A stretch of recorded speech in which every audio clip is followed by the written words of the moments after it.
سلام كمسك الختام. به نام آن که جان آفرید.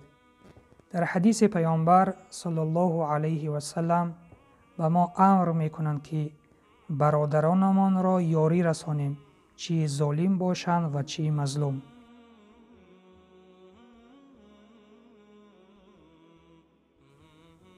پیامبر اکرم صلی الله علیه و سلم فرمودند برادرت را یاری رسان، خواه مظلوم باشد یا ظالم.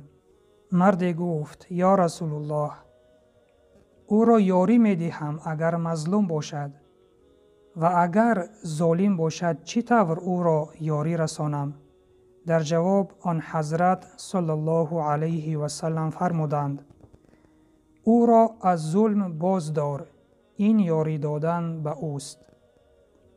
روایت بخاری و مسلم. برادر و خواهر ایمانیم، از مضمون این حدیث به ما معلوم گشت که ما باید برادران خود را یاری رسانیم، چی مظلوم باشند و چی ظالم.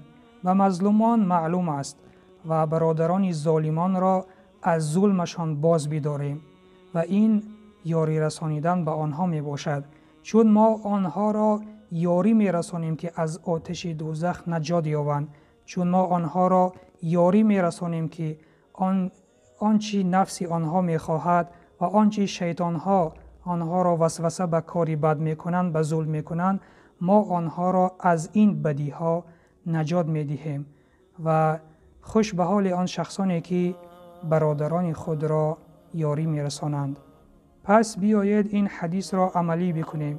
برادران خود را چی مظلوم باشند و چی ظالم آنها را یاری رسانیم و امر پیامبر صلی الله علیه و سلم را به جای آوریم و سلام بر آن شخصانی که راه هدایت را پیش گرفتند.